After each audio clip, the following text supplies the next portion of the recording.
It's a poison. That doesn't help the stress level. No, don't do it. Get a grip. This stupid video I just showed you. I almost stroked out and died over it. You're watching a different show. It's donkey. You ain't a captain of nothing but a sinking ship. Don't do this to me, Harry.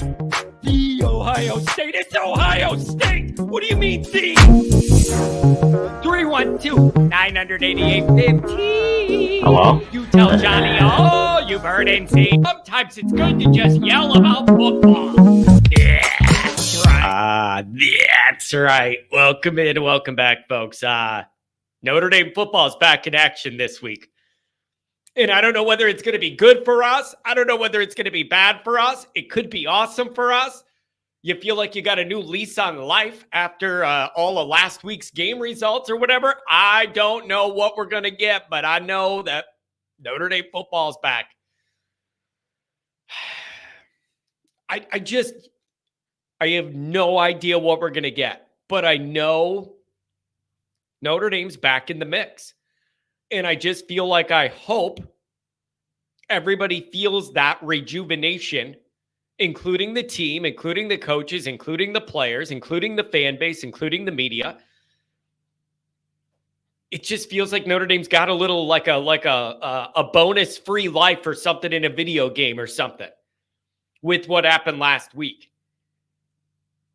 And it makes you wonder as a Notre Dame fan, how's this going to go? Is Notre Dame going to take advantage of this opportunity and play good football and get serious the second half of the year? Or are they too beat up and the inefficiencies they have are just not overcomable and you're just going to struggle and drop a couple more games? Like, I don't know how it's going to go, but Notre Dame's in a position here that I wasn't sure they were going to get back into. Halfway through the year, firmly in playoff position, keep winning, good things are going to happen, and it doesn't even have to be pretty. It doesn't even have to be cute. You just got to keep scratching and clawing out wins, and you're going to end up where you want it. So this is really, really interesting. The position Notre Dame finds itself in is interesting. In the position the team is, as they're currently constituted, and is really interesting too. And I'm just trying to figure out the real levels here of what this is going to be on the second half of this schedule. So that's some of what I want to look at. Obviously, Stanford in the short term and what that's going to be and exactly how that's going to go. But then zooming back out at that bigger landscape and where Notre Dame's at right now. It's a very unique situation that we're in. And a lot of things changed last week. It may not seem like it, but like a lot changed. So this is going to be, it's going to be really interesting. So let's get into this. Feel free, give me a call. 312-900-8815. Dialed up, tell Uncle Johnny all you've heard and seen. Predictions for Notre Dame in the second half. Predictions for the Stanford game specifically. I'd like to know what you're expecting. I would like to know what you think this team's capable of doing. You know, how much better can this team get in the second half with the amount of injuries that you have and where you have? That is something that's been on my mind the entire break. The entire break, I've been thinking, what is realistic to expect for this team to get better after the break, knowing they're so banged up, knowing you have the injury issues, whatever. I don't want to overestimate it, but I don't think it's out of control to expect them to keep getting better the longer the guys that are playing play together. I don't know. So, and Stanford's just weird, and you want revenge on them for the last time for what happened at home and everything, and they're just a weird team. Sometimes they play Notre Dame tough, sometimes they don't. It's just they're a weird thing too, and I'm still mad about what happened with Shaw and what you allowed to happen the last time. He wasn't even trying to coach in that game. Though that's what makes me mad about us losing to them at home the last time they were here. He wasn't even coaching in the game. He quiet quit and beat you at home. He was done. You could see it. And that team was terrible. He knew it was the last year. He was done. He didn't want to be there. He was over it and he wasn't even trying, and they ended up winning. It's just really frustrating. Always Irish Senior. Can't trust this team. Can they play 4 quarters of good football? Oh, wow. Always Irish Senior. You sound like somebody else I know. Always Irish Junior. And that's me. Oh, man. Tom, it's good to see you. The Philly special, it's good to see you. Jake R is always in the house. Steven, 45-14. Ooh, 45. How's Notre Dame get to 45? You got a bunch of defensive action or what? For Notre Dame to get to 45. I'm not sure that's all going to come on the offensive side of the ball. How Notre Dame getting to 45? Draw me the roadmap.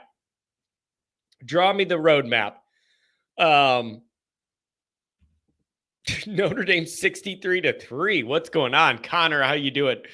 Oh, man. Can somebody light a candle at the grotto for my Dodgers tonight? I don't know. I don't know if the Dodgers need candle territory. Like, don't they win enough, or haven't they won enough? I guess people would say that about Notre Dame too. So I don't know. Oh man, Nikki Dean loves to be heard and seen. What's going on? Dr. John, we're coming to you first. Anybody else on the call-in lines, dial it up. 312-900-8815. Here's the other thing too. Man, I really hope everybody's okay down south. I don't think this kind of living's for me, you guys. Like, I really don't think it's for me. As much as I worry about stuff, like, I'm a worrier. I don't think this whole Florida thing's for me. I have no patience for traffic. I'm seeing like 9,000 cars all driving the same direction. Everybody's stressed out. A car full of kids. The house is what a nightmare. So God bless all these people in the Carolinas, whatever's coming back down through Florida and all this. I just hope everybody's okay. It's just a lot. It's just been a lot in a very short amount of time. So I just hope everybody's doing okay. Chief says they will. The Chief says they will do enough coming off the bye to trick us into thinking they're turning a corner, only to sleepwalk the Navy or Army game and lose. Chief? That is the most Notre Dame-y, modern Notre Dame-y thing I could possibly think of. It is just, it's the most Notre Dame-iest thing I could think of. And all you could do now is grind it out one by one. That's all you could do. You cannot trust what you're going to get week to week from this team. I don't think you can bank on consistent, incremental improvement week by week by week. I'm not sure you're going to get that. I think the best you could do is understanding the way this team is built right now, and with the injuries, it's going to be a week battle, scratch and claw. It ain't going to be pretty, and you just got to battle for wins.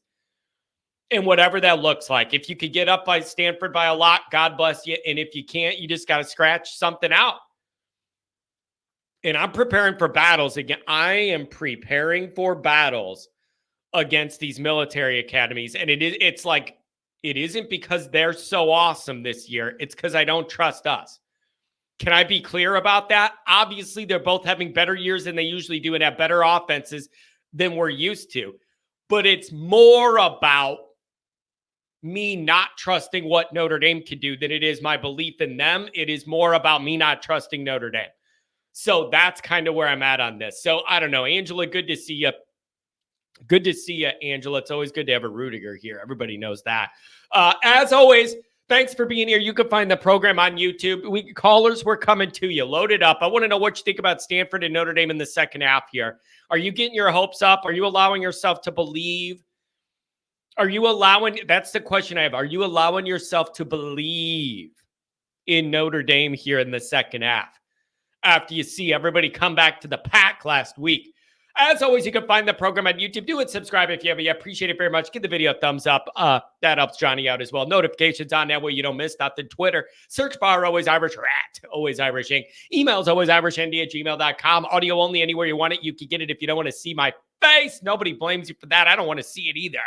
Call-in lines, you know it. 312-900-8815. Dial it up. Tell Uncle Johnny all you heard and seen. Notre Dame Fighting Irish brought to you by Sports Illustrated. We got articles every single day. We got everything covered. Good crew over there. Good work. Thanks for everybody supporting us over there. We do appreciate it.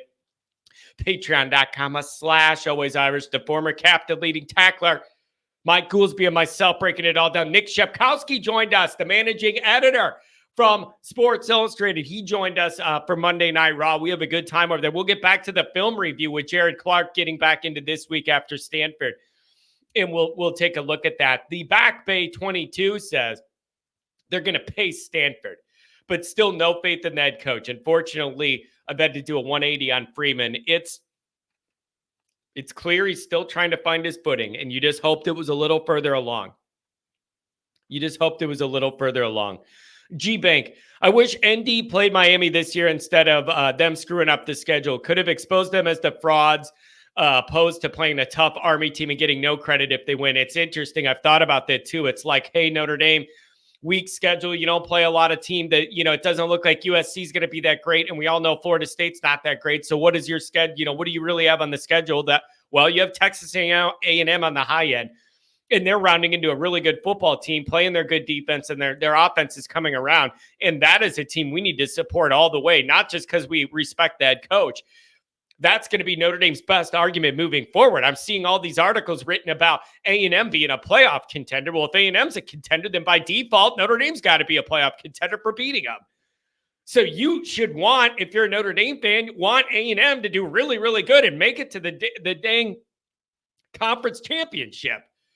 So I'm rooting for A&M, not only because I respect the head man, but that's Notre Dame's biggest feather in our cap, is for them to go far in the conference that everybody thinks is the best one, and everybody kneels down and genuflects to all the time.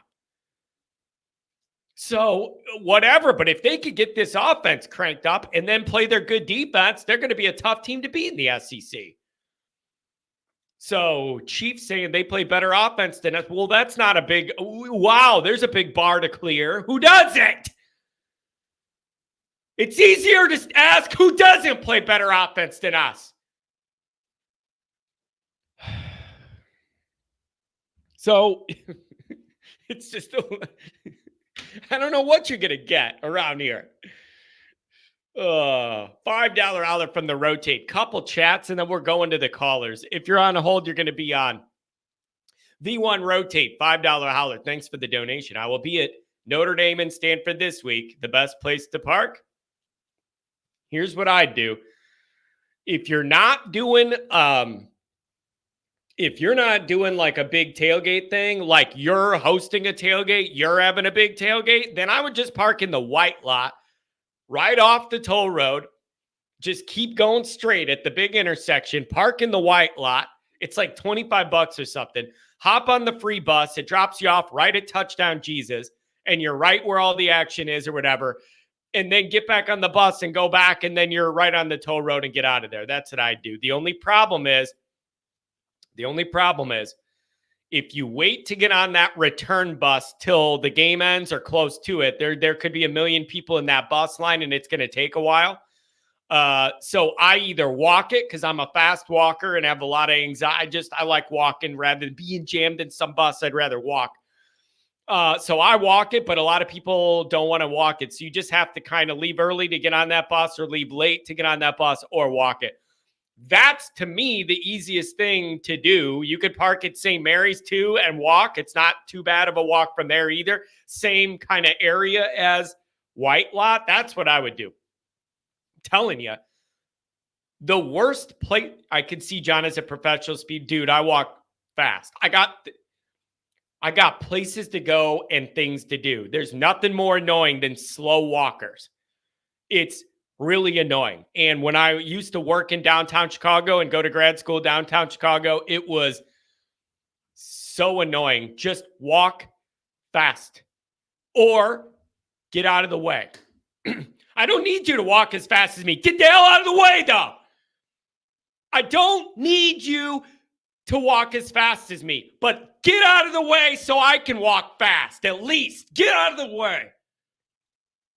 It's unbelievable. Does no one have anything to do? No one has anything to do. walking 0 miles an hour, taking up an entire sidewalk. At least move over so people that have things to do with their day can get through and go do something. Slow walkers, man. No awareness of the surroundings, just taking their sweet time, moseying around town. A lot of the people, here I go again, I'm the mean guy again, but I'm going to say it. Half of these people are 6 of me combined, taking up the whole walkway, going 0 miles an hour. I have no patience for it. I have no patience for it. I have things to do. I'm walking to do something. Hurry up or get out of the way. Oh, it used to drive me crazy in Chicago. It was like everybody's a tourist looking around. Oh, no, hurry up. Hurry up or get out of the way. Hurry up or get out of the way. You know what else is bugging me? This one's bugging me too. This happens to me all the time. Look what you guys started. Callers, I'm coming to you. Grocery stores.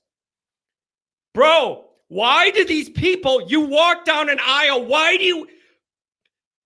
they're totally clueless at these grocery stores. I can't handle it, man. You got a cart, and they're in the aisle with the cart, like, the aisle's this way, and they have their cart this way, kind of like blocking the whole aisle, and then they're standing there with their little list of things. I'm looking for the peanut butter. Oh, but your cart's blocking the whole aisle, and then they're standing, and the whole thing's blocked. The whole thing's blocked. Have you no social awareness or manners in your entire life? It's been happening to me more and more when I go to these stupid grocery stores. And then you look at me like I'm the bad guy. You're the idiot taking up your cart's diagonal. And then you're standing there. And then so the cart's blocking most of the aisle. Then they're standing there. And then they got to stand back to look up at the cereal or whatever. And the only little gap there is, I got to squeeze through right where they're looking. And I'm the bad guy. And I'm the bad guy. They're looking at me. Oh, what are you doing? What are you walking through? Blah, blah. What do you mean? You're taking up the whole aisle. You're taking up the whole aisle. Have some manners. You don't get to angle your cart taking up the whole aisle and then stand there at an angle and admire everything. And then when I walk by, I'm the bad guy. You're the bad guy. You're the bad guy, man. And I'm sorry, a lot of these people are old, but that's not an excuse to not have manners. I'm going to repeat it. Being old is not an excuse to not have proper social decorum and manners. It's not okay.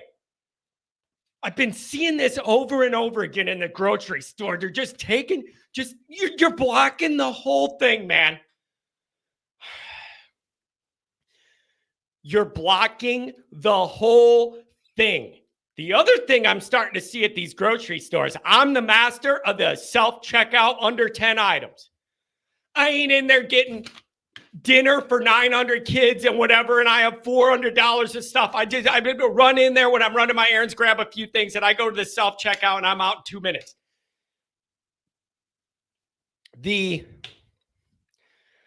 Now you're starting to have these people going, oh, I want to do the self-checkout too, man. And then they're in line for the self-checkout and they're up there, but they don't know how to work any of them. I don't know how to scan this. It's not beeping. How do I do?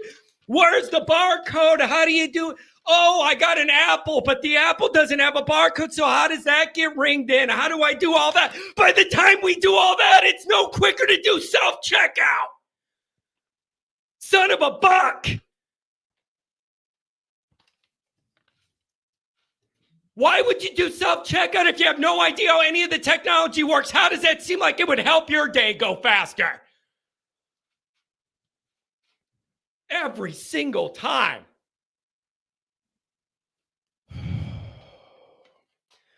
Greg says, are we going to talk about football and complain? Those are my two favorite things to do, Greg. What do you think this show's about, Greg? That is what I do here. I talk about football and complain. And a lot of times those two things blend together. Welcome to the show. Welcome to the show. Okay. Sorry that happened. No, I'm coming to you. Dr. John, I'm definitely coming to you. I'm sorry, you guys, but these are some basic social things. The cart thing is a real thing. These people are completely socially unaware. They are completely socially unaware of decorum, how to act, how to not be a jerk in public. I mind my own business. I am quiet. I am fast. I don't understand why it's so much to ask to just be that way. Just do things quiet and fast and just mind your own business and don't just, everywhere I go, this cart thing is bugging me. Blocking the whole aisle with your cart long ways. Who does that? I don't get it. Oh, Jay, that's the other one. That's the other one. The people looking down at their phone and they're like wandering into traffic, you know, because you're looking at your phone the whole time and you're not paying attention. Anyways, I realize there are bigger concerns in the world. I could be in a hurricane zone in my house floating down the river right now. I understand that. I'm just saying, these things bother me. Who knew the grocery store could be so triggering? Are you kidding me? Everything you don't like in society, you see at the grocery store. It's a microcosm of the whole society, the way people act in a grocery store. It's the perfect little microcosm. And there's people who don't know how to act socially in there. Oh, anyways.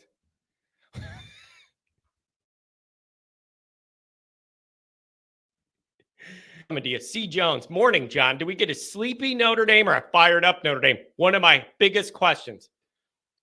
It might be my number one question. It is one of the biggest questions I have about Notre Dame coming out of the bye. Do you get sleepy old Notre Dame or do they come out ready to go? I hope they come out ready to go. Steven, stomp Stanford. Now I got to wait for this hurricane. God bless you. I hope everything's okay. I think the Freeman pregame sideline interview will answer the question. Hopefully he doesn't sound like a buffoon. Man, I am getting to the point where, no offense to Freeman, but I'm kind of where I was with Kelly, where I'm not really listening to what you're saying that much anymore. I just want to see you do the right things. The media thing with Notre Dame is exhausting. It's always been exhausting. It was exhausting with Kelly. It's exhausting with Freeman now. It annoys me how much our media and fan base hangs over everything Freeman says in every presser as if it matters and he's telling you the truth. None of these guys tell you the truth. The PR people don't want them to tell the truth. They only say the minimum to get in and out of there. You're not getting anything really other than injury updates. I don't understand why everybody's addicted to those pressers. They don't tell you anything. But that's where we're at. That's where we're at. Dr. John, what's going on? And 941, you're coming up. Dr. John, what's up? Well, I'll tell you what's up. I was going to start by telling you I shot one under my age on Monday, but I know I'd be ridiculed by you and the commander.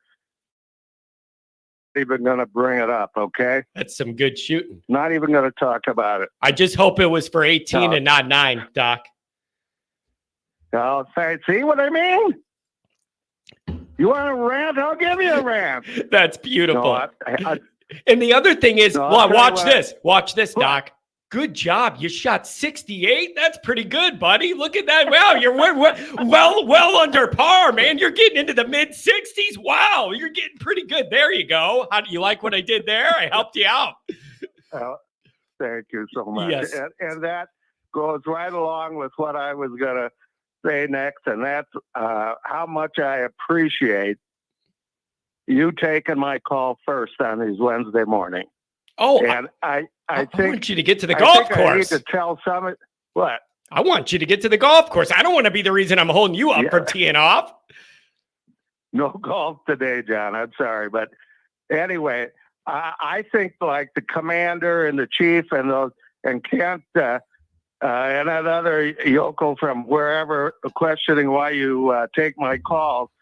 I think I need to tell the story. Is 2 years ago, I think it was a Monday morning after I'd been to Notre Dame. I was in Schaumburg waiting for my daughters to get ready, and I'm out online on hold, and I was on hold for about an hour and a half, and you finally got to me, and I said, I reminded you how old I was and that I didn't want to die on hold.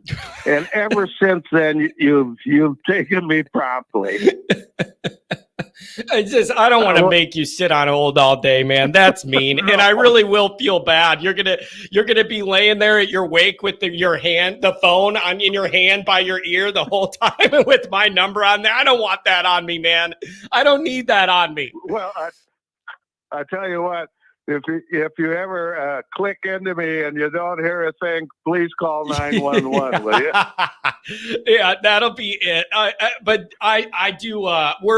You got your own time slot, Doc. Everybody knows Wednesday morning first call's your spot, man. You got it. Okay. Well, I appreciate that. Well, let's talk a little football. Freeman. I think Freeman needs to take a look at what happened this past weekend and drill that into those guys' head. Yeah. That any team is going to beat any team on any given Saturday.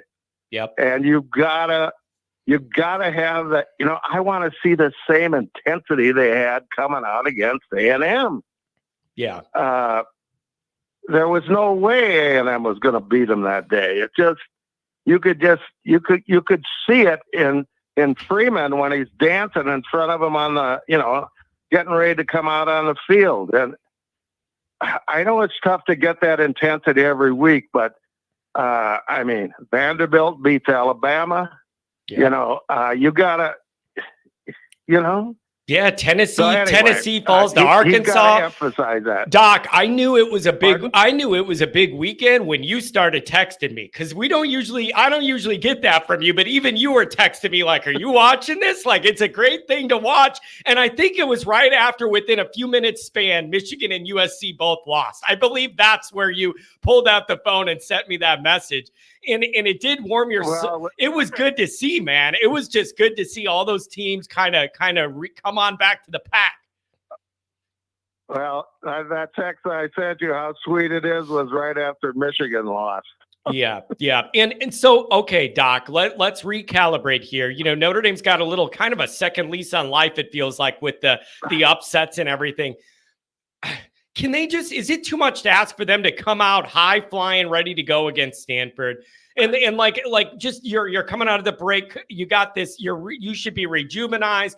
You feel like you're back in the playoff mix firmly. And like, can we just get a good start with a lot of energy? Like I could really use that. And I just don't know if we're going to get it or not. Well, I'm expecting it. I want to see it. Yeah. You know what? I've been at a Stanford game where we lost. I don't know if you're probably too young, but I remember Ricky Waters dropping 3 punts. And it was the first game I took my daughters to that they lost. Ooh. And near the end of the game, my youngest, I don't know, I think she thinks I'm divine or something, because she asked me, she says, "Dad, what's happening? Do something." Do something. That's a good one. It's like, I don't know what you want me to do. Wrong divine for that. Like, I'm divine, but not Dan. What do you want me to do? It is, man, Doc, I just come out and play good football. Come out and play good football, man. You're coming off the break. You're back in playoff position. Like, this whole operation should be energized by this. And it would this fan base would go nuts if you came out and just came out gangbusters and were hitting and flying around and like got up on Stanford early. So it wasn't this stressful thing the whole day. Like, that would be ideal. I don't know what we're going to get, but that's what I want. Well, yeah, I want to see another Purdue game. That's what I want to see. Yeah, it's that'd be nice. And start by running it down their throats. I've been to a Stanford game too out in Palo Alto, and we lost that one too. I know this team can beat us, and they've got to feel that way. They cannot sleepwalk through this thing. Yeah. It's going to be.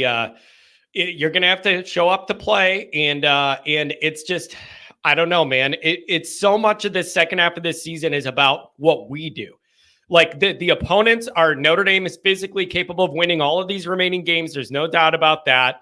It is just a matter of how Notre Dame enters and prepares for these games and performs. Like, it's about what we do. And I'm not trying to disrespect our opponents, but if Notre Dame plays the right way, they should win all these games. It's up to us. Yeah, I just had a thought. I don't know. It doesn't make any difference now, but does this count as an ACC game for us? I think it does, doesn't it? It's got to now. It does. Should. It should. It definitely should. And I mean, Clemson counted it and beat up on them, and they counted it on theirs. And you know what else too? Clemson's coming back around. What? Clemson's coming back around. They took the big beating to Georgia to open the year. And now they have a really light schedule, and they're starting to play better football. So I think Clemson's on a little bit of a heater now, too. Nobody wants to acknowledge it or admit it, but they've been doing a good job up there. Do they have a big game on their schedule left or not? I'm trying to remember. I don't think they have Miami on the schedule. Like, I think they got a pretty light way to cruise through here. It was just that really bad loss to Georgia to open the year. So I don't know. It's going to be really, really interesting. They might have to play Miami in that conference championship. I do think they play Louisville. We'll see if Louisville could fight them. Okay. Excuse me. Some pundit was saying they thought Miami was overrated. What do you think? Oh, they're definitely overrated. Miami's been begging to lose. It's just the refs won't allow it to happen, and the other team keeps letting them come back in it. Like, Miami's been begging to lose for weeks now, and they just keep getting away with it. And now they're ranked number 6 and undefeated and think they're good. It's driving me absolutely nuts. Well, hopefully they don't take last weekend to heart. Somebody sneaks up on them. Yeah. It's really frustrating. They came back from 25 down, had no business winning that game. They've been begging to lose. That's the one that I wanted that we didn't get, Doc. That's the, if I had one more that I needed from last week, it would have been that one. And so, Clemson is Pitt and Louisville, and then South Carolina left. So it's like, I don't know if Louisville could rise up or not. And then they'll probably face Miami in that conference championship would be my guess. Okay. One more thing, and that's like this weekend, I look at this analogy. What happened last weekend opened that door wide for us. Yep. We just cannot slam it ourselves. You're totally right. You're totally right. And then, Doc, let me ask you this, because I've been thinking about this the whole break. A 9-4-1 coming up, 5-7-4. You'll be next after that. How realistic is it to expect Notre Dame's offense to get better the second half? Like, do you just think this is what it is? It's going to look rough at times. The passing game is going to be choppy and inconsistent, like whatever. The offensive line is all beat up. And then what? Do you think this just is what it is, or that we should be expecting maybe that we get a little better the further we go here? Well, I would expect we'd get better each week. A lot of it's going to depend on more injuries too, and how much they start trusting Leonard to go downfield. Yeah, it's going to be. And just somebody said they heard or read that the team spent a lot of time working on the passing game over the break. And that would be, good to hear, I guess. And then I also heard they spent some time on the option and defending some of the unique things that Army and Navy are going to present over the break too. And that makes a lot of sense to me as well, to try and get ahead of those, ahead of that a little bit. Did you watch any of the Navy Air Force game? I did. I watched some of it, and I'm just telling you, man, I've seen it. I know how that can play out. If Notre Dame's not ready for it, it could be really, really bad, Doc. You have a couple 3 and outs, you give them the ball, they eat up 8 or 9 minutes, score. Like that's how you lose to Navy. So I don't know, man. I'll worry about that when we get there. And Navy's scary now. They've got a passing game. It's really tough. And you get all sucked in near you get sucked in near the line of scrimmage and you're crashing downhill and you're crashing those running lanes and all that. And you're all sucked in near the line of scrimmage and boop, they hold it and you throw it and it's behind all the Notre Dame defenders and everybody goes nuts. And then we look stupid. I've been seeing it in my mind already. I hate it. Well, we got Stanford to take care of first, so. Yeah, we'll worry about one thing. Yeah, let's worry about one thing at a time. But the number one thing would be if you could get off to a good start and show up with some energy right out of the gate against Stanford, that would go a long way to making everybody feel better about where the second half of this is trending to. And I don't think it's too much to ask. Come out there ready to play and excited. Should be absolutely picture perfect, beautiful weather in South Bend for an October football game. The colors of the leaves changing. Everything should be perfect. Show up and play good football. Yep, go out and run it down their throats. That's what I'm hoping. So, oh boy, because I don't think they don't have that good of a defense. So, yep. Anyway, I'm going to turn you loose. I'll check in chat wise on Friday, just briefly because I do have a tea time. Good for you, Doc. Good for you, man. Thanks for touching base for the Wednesday morning call here. And I never want to prevent you from golfing, so get out there, buddy. Thanks for the call. Have a good day. Okay. Thank you, care. John. Yep. Bye-bye. See ya. Crystal clear phone line for him today. It depends on what state he's in. You ever notice that when he's in certain states, the phone lines are more clear than when he's in other states? It's really funny. Notre Dame's wine and cheese. We also heard they'd be able to throw downfield during camp. That's a fair point. I didn't say we could do it. I said we're working on it. I didn't say we were going to be able to do it. I just said I've heard they've been working on it. Those are different things. Those are totally different things, man. Oh, that's funny. Oh, man, that's really funny. Oh, look at the sarcasm here. Crying belly. Team sounds like they worked hard over the bye. I think they deserve a well-earned Thursday walkthrough and an NIL signing on Friday. Yeah, how are you going to justify it this time, Crying? They didn't have a game. They didn't have a game the week before, a physical game. How are you going to tea time? Is he British? Different kind of tea, but I don't know why that made me laugh so much. Different kind of tea. Oh man, Phil, you're going to get me mad. 941-574, next 2 coming up. Was the NIU game the game they were signing the autographs to Dick's the night before? I can't remember now. I think that was the rumor. Oh, man. Yeah, I did see this news story about them doing away with the letter of intent. Yeah, no, not NIL. There is no more. It's NIL is what they call it. It's the letter of intent. They got rid of that.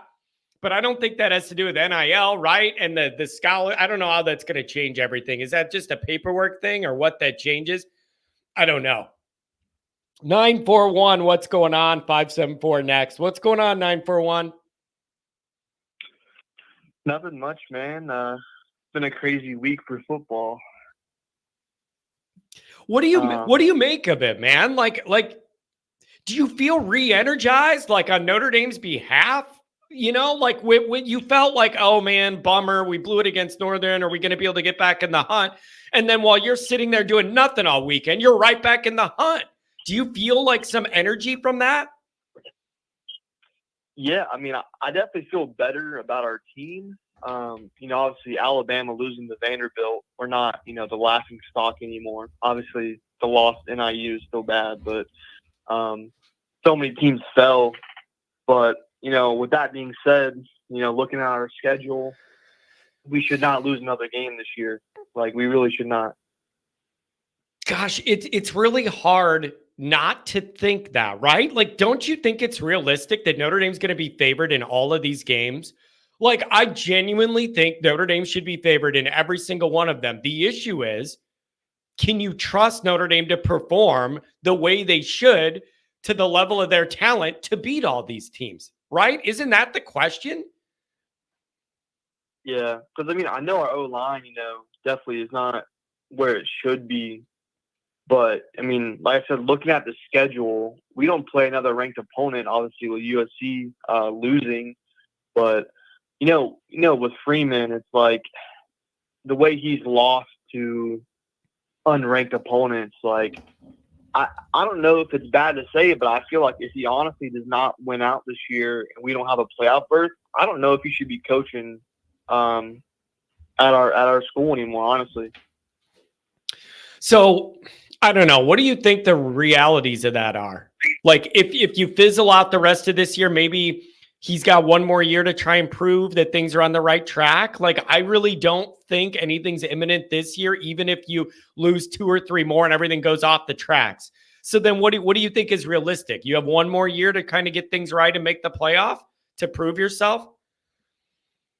Yeah, I'd say, depending on this year goes, I'll give him one more year. But, I mean, obviously next year, I don't know what our schedule looks like or what that's going to be like. But I just feel like the standard here, obviously, is to go make the playoffs. With this new format and the preseason hype, I mean, the way this year has gone, it's just been, honestly, just so, I guess you say bipolar, it's just been so, you're hyped and then it's a good way to put it. The season's over. And you know what else is really messing with my mind is it feels like with Freeman, you have some of the inverse of the complaints and the problems that we experienced with Kelly, where Freeman seems to be able to get the team more ready to play and zoned in, ready to play and match the intensity of some of the better teams in the bigger games that we're in. But then some of the easier games, we totally sleepwalk and no-show. It's kind of like the inverse problem of Kelly, where Kelly couldn't get the team up or ready to engage in the bigger games. We have a little inverse situation going on here, and that's frustrating in its own way. Yeah. So I don't know what to expect, man. Like, and is it too much to ask for you to come out of the bye at home against Stanford, ready to go, fired up, playing good football? Can you get up 10-0 in the first quarter on Stanford and like ease into the second half of the season? Or is this going to be a stressful series by series journey? I don't know. Yeah. And I'm not saying we should fire him this year, but like it definitely makes you lose confidence. The NIU loss and his previous losses, you know what I'm saying? So it's just scary because, like, obviously I want to make the playoffs and I want to be a good team, but it's like if we make the playoffs and we're playing a team like Ole Miss or someone who's very offensively, would overpower you, it's just like, I don't know, man. It's definitely it's scary, dude. Yeah, it's just I just don't think this is all one grand experiment. That's number one, right? With the new playoff and the seeding and what it's going to take to get Notre Dame in there and how it's going to go. Like, this is all one big grand experiment with no data yet to go off of to kind of figure out what it's going to look like or be like. And it's just really interesting. And here's the other thing I think about it. I wonder if you've thought of this too.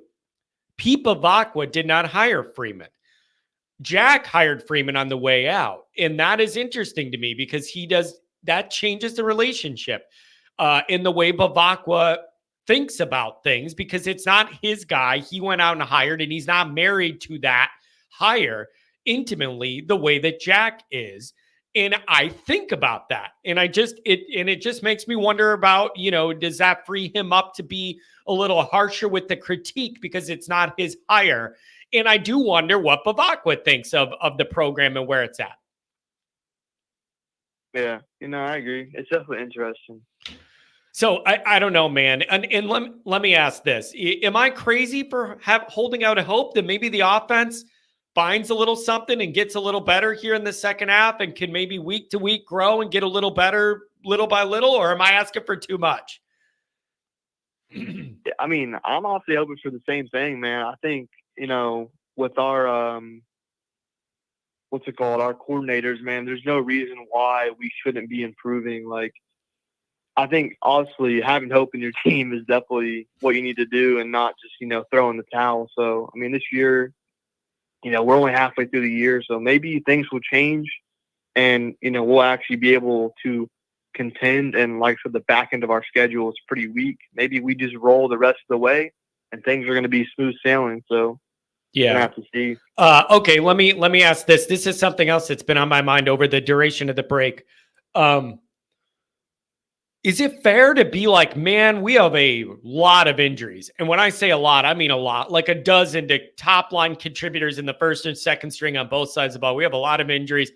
Is it fair to grade on a curve and be like, man, I don't know what we expect of this team when your depth is so banged up? Or is that a lame excuse?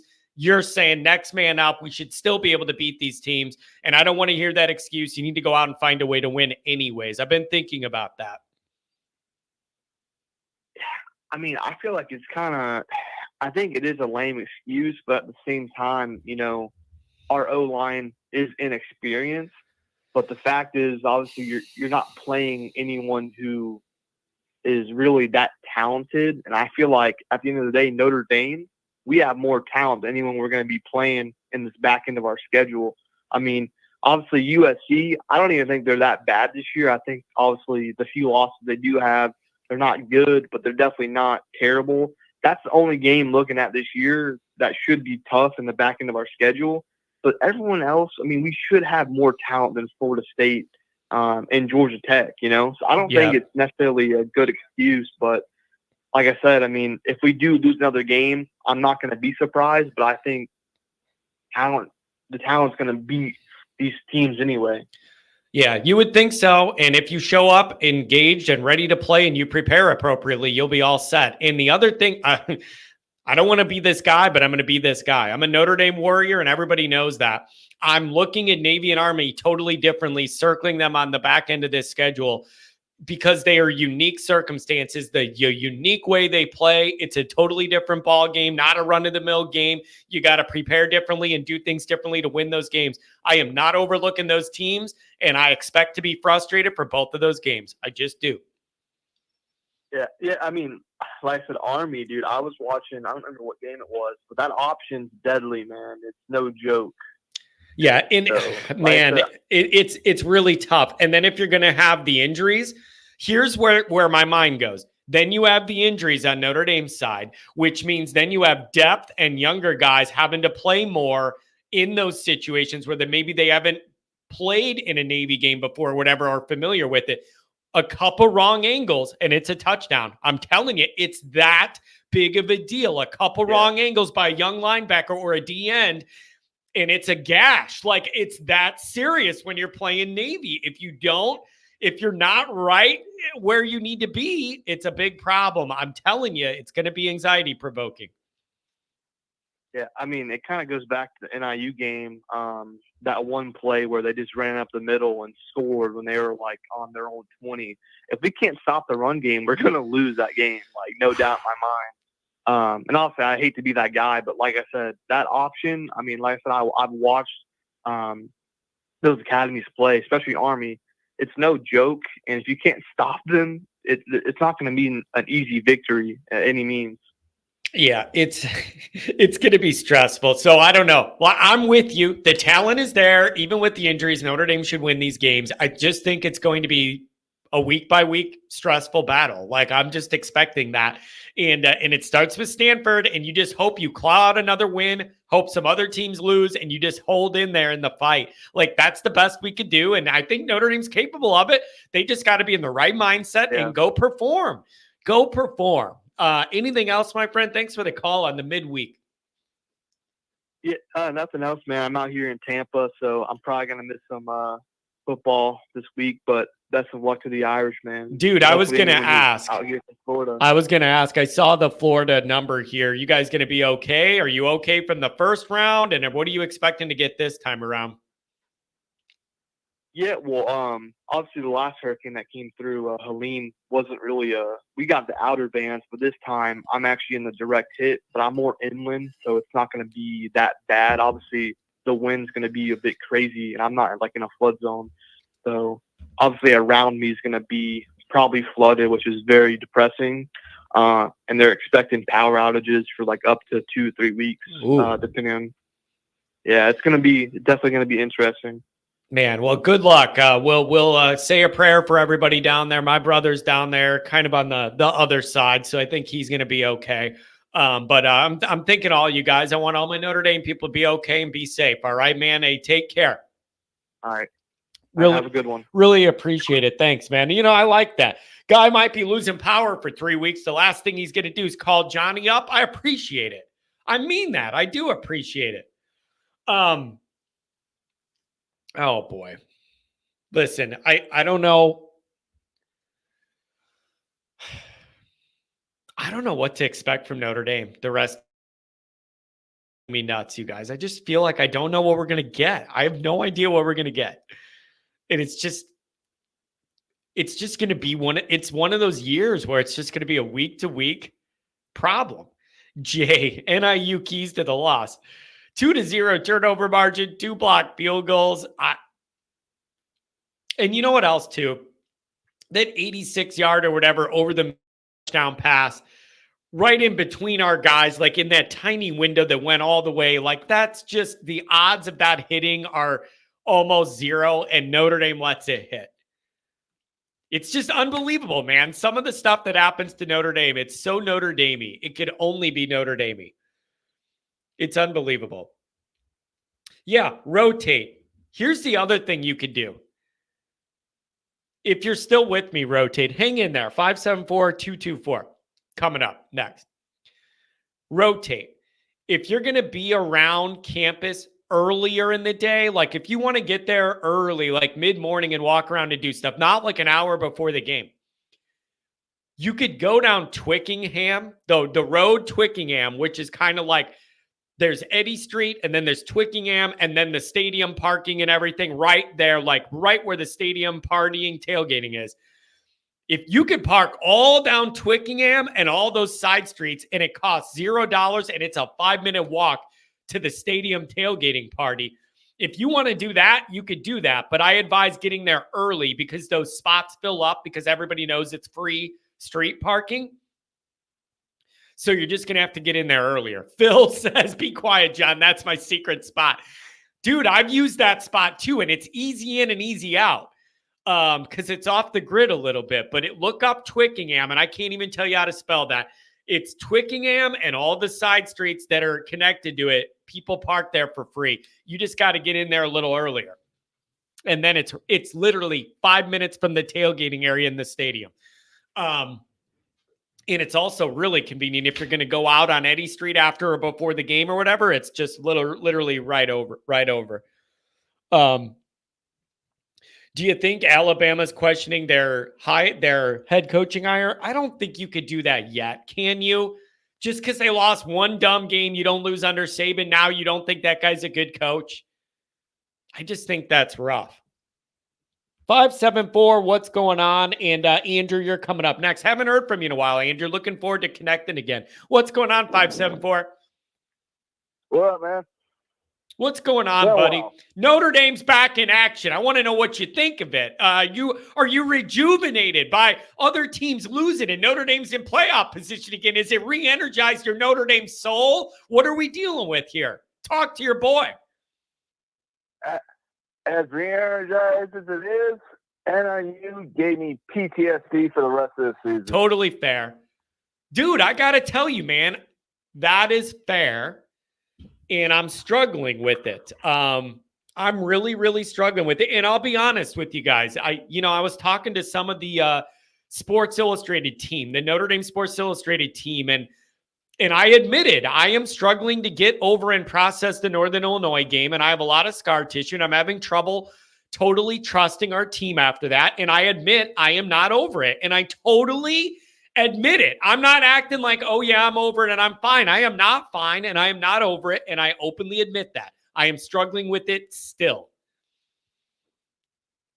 Yeah, and by the way, it's been a while since I heard from you. Every time I tried calling, just the line was too long.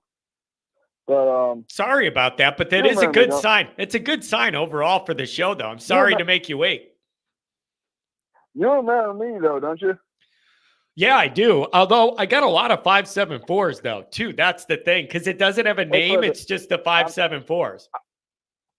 Let's put it this way: it's the skateboarder that called you. I kind of thought it was. I like you come at things a little differently, man. And I like the way your brain's wired. So talk to me, man. How did you feel about 5 teams lost ahead of Notre Dame? You're up near the top 10 again. Come on, man. Are you excited? Is Notre Dame going to come out? Are we going to come out? Answer this. If you had to predict, is Notre Dame going to come out ready to play against Stanford, or is it going to be sleepy old Notre Dame again? Or are they going to come out of the bye looking like they're ready to go attack the second half of the schedule? What are we going to get? I hope it's that last one you just mentioned, because it's like, you have to be like, you got to take advantage of this. I mean, seriously. Yeah. You're getting a second chance. Yep. Take advantage. Yep. Dude, you're right about that. And Goolsby's been telling me that since all this happened. He's saying, you got a gift here. And that's what he's been saying. Notre Dame got a big gift. It's a matter of, are they going to take advantage of it? Are they going to take advantage of it? I don't know. But you know what? Captain X, Xavier Watts, I hope he has some type of speech for the team and just says we need to take advantage of every opportunity. We're getting a second chance. Yeah, I was at that game where Xavier Watts made 3 fourth-down stops. I think this is his moment to really lead the team. Yeah, it's man, I'm telling you, you gotta. This is a big opportunity, and I just think it's going to go one way or the other, man. Notre Dame's going to pull it all together, incrementally get better as the second half goes along. The offensive line's playing together more. They're going to get a little better. You find a little rhythm in the passing game, something sparks there, whatever. You play good defense. Like, I could see that being realistic. Or I think it goes the other way. The wheels fall off. You lose to one of the service academies, maybe one more. You end up with 9-3, and all 3 of the losses are bad, and everybody's miserable. Like, I literally see those as the divergent paths here. Either they put it all together and really make a run, or it falls apart and you end up 9-3 with 3 awful losses no one could live with. I literally think those are the options here. We got to go for pretty much winning out. There's no other option that would make us happier than winning out and at least sneaking in. Yeah, it's and now people are saying, could Notre Dame sneak back in this with 2 losses? I have seen those articles of people lining up who's already lost and what else they have on their schedules. And is there a way Notre Dame could lose 2 and back into this thing? Like, I don't know if that's realistic, because then you're doing what we did at 1. You'd be doing it with 2 losses, waiting for everybody else to join you with 2 losses later, and then you're ahead of them still. Like, I don't like that, man. If they're doing this, I think they got to make a run with 1. Don't you agree? Make a run with 1. Exactly. You just got, here's the thing. You just got to take it one game at a time, and the results will speak for itself. All right? Yeah. Yeah, I'm with you. And it doesn't even need to particularly be pretty. Like, we are at that part of the year where it's that serious, and I am done expecting Notre Dame to be pretty. It's just not in the cards this year. The offense is not going to look pretty. It's just never going to happen. I just need you to fight and crawl and scratch and claw and win these stupid games. Win the games. And I still have my mixed feelings about Riley Leonard. I do wonder if maybe Freeman should make a change and see if the change actually works. Are you speaking about, you mean like something about the quarterback position? Change there? Is that what you mean? Yeah, but I don't think Freeman will do that, but at least see what he does in at least a series or 2. And thing is, if Steve and Jelly is in there for a series or 2, and both times he moves the ball better, you got to go with Steve. I mean, that's just how I feel. I mean, that's, we may not like Brian Kelly, but to Kelly's credit, he at least made a change in 2018 before a loss can be taken. Hey, man. And that's Riley That's Leonard. what Freeman. Riley Leonard's on the comeback player of the month list or whatever for October. And listen, okay, let me bring this up. Angeli's not nearly as mobile as Leonard. Do you think a part of this is that they feel like they need Leonard out there to be able to run on his own, to be mobile enough to protect against the offensive line that's a little shaky, and they feel like Steve's a little more stationary and that's dangerous? And I think they really, really are valuing, maybe even overusing a little bit, Riley Leonard's mobility. And I think that's a part of the discussion as well. Overusing his mobility? That could be it. Like, I think that offensive line, like Angeli would be more of a sitting duck, kind of sitting there, and he's not going to be able to scramble and get out of the like, there's been a lot of trouble Riley Leonard's gotten out of just by sidestepping or taking off. And I'm just worried Angeli wouldn't do that. So I don't think, other than injury, you're not getting another starting quarterback unless Riley Leonard's injured. I just don't think it's going to happen. I understand. I do think at least take more shots downfield. It does look like he can throw. I would love to see it. I would love to see it. Yeah, at least give us the balance. And you know what else too? Sometimes when they do that and take some shots, it isn't even about completing the passes. It's about making a defense worry about a passing game or have to respect things on the back end. It is also, you're throwing it, then you get a flag. You don't even come close to catching the ball, but there's a flag and you gain a first down. Like, you got to at least try and show you're willing to open up the field a little bit. I hope we see more of that the second half. And I agree. And another thing is, people are talking about how bad the O-line's been. I'd say it's a work in progress. If we want to talk about bad offensive line, let's put it this way. Jeremiah Love wouldn't have 5 touchdowns this year if the O-line was bad. You want to talk about bad O-line? 2007.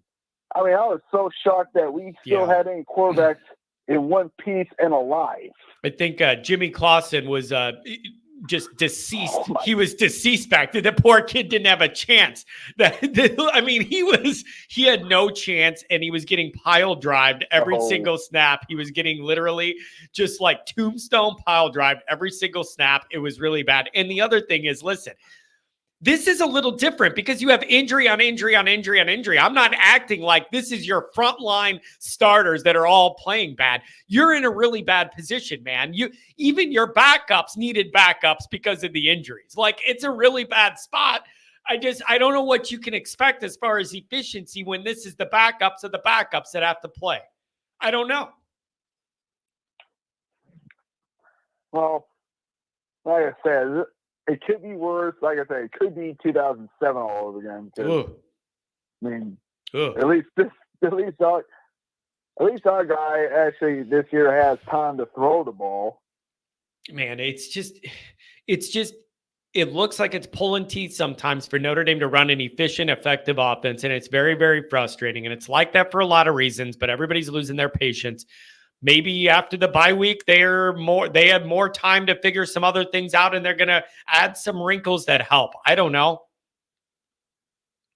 I think one thing Freeman should do for special teams, I think ask Xavier Watts if he wants to return a punt, because his returnability after interceptions, I think, should be seen on special teams, because I think having a spot on special teams could help if it's possible. Special teams are bugging me too. You've had problems in all areas. The punts have not been good, and I was told the kangaroo kicker booms him 90 yards. I haven't seen that yet, except for a couple of them he boomed. For the most part, they have not been impressive punts. You've been fumbling kickoffs. You've been fumbling punts.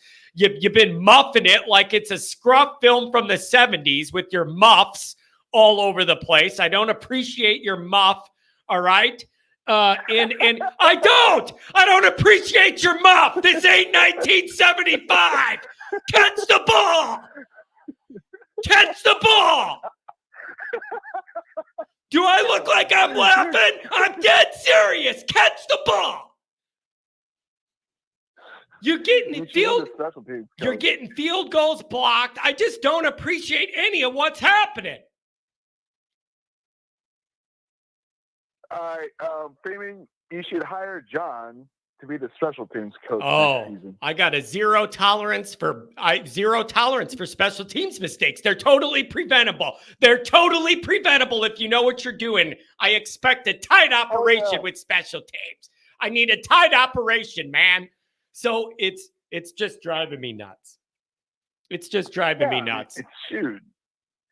Yeah, those special teams mops. I'm like, that gets me in. You know what that makes me do? That makes me just rage like bad Santa. Really about throwing that alarm clock and 2 beer bottles. Yeah, it's I don't know, man. This is going to be a wild second half. Anything else on your mind? Thanks for touching base on a Wednesday. Yeah, sorry I did not go to your tailgate this year. Oh, that's okay, man. Dude, skateboard into the blue and gold one or something and do a trick or something. Bring your skateboard and come to the next one. We'll be there again. Hey, I do have a Twitter account that follows you. It's called Iron Horse Skater. There you go. I'll check it out, man. But I'm serious. I'll do a trick and come jump off the truck or something at the next tailgate. I'll look for you. No, I can't. Why don't you give me a grind box or something? I don't want to destroy my knees. There you go. Stuff. We'll set up a little skate park for you in the middle of the parking lot there for the blue and gold. Hey, thanks a lot for the call, buddy. Have a good Wednesday. Yeah, well, we'll set something up for you. Have a good one, man. Thanks. Nice time with you, John. Have a good one, buddy. Dude, Ronald McDonald, why are you here? Go make French fries and figure out why the ice cream machine's broken if you don't like it. You think I care? Stop it with your dumb yelling shtick. Dude, think about, I could never imagine a scenario where someone built their brand literally for 9 football seasons in a row yelling about Notre Dame. That is the only reason the brand got to where it is me yelling about Notre Dame since the middle of 2016 and me never stopping and doing it nonstop, unrelentingly, no matter what the situation is. And then now out of nowhere, Ronald McDonald here in the full clown costume is going to tell me not to do that anymore and to just stop doing that. It's unbelievable. It's unbelievable. And it's never going to happen. Now he's saying we're a terrible team. Well, how is that meant? If that's true, how is that going to help me stop yelling? But it's just funny to me. Been doing 9 football seasons, 16, 17, 18, 19, 20, 21, 22, 23, 24. This is the 9th football season I've done this for, all based on yelling. And now this guy's telling me at year 9 just to stop your whole personality. Just stop it. John, your entire personality, just stop it. It's wild. I don't go to your place and tell you to act like Wendy's. I don't go to your place and tell you to act like Burger King. Why are you telling me how to act, Ronald?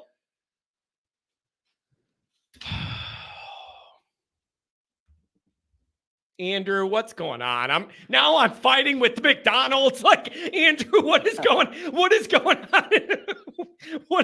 on in my man. Yeah. I don't know. What is going on? Ronald McDonald.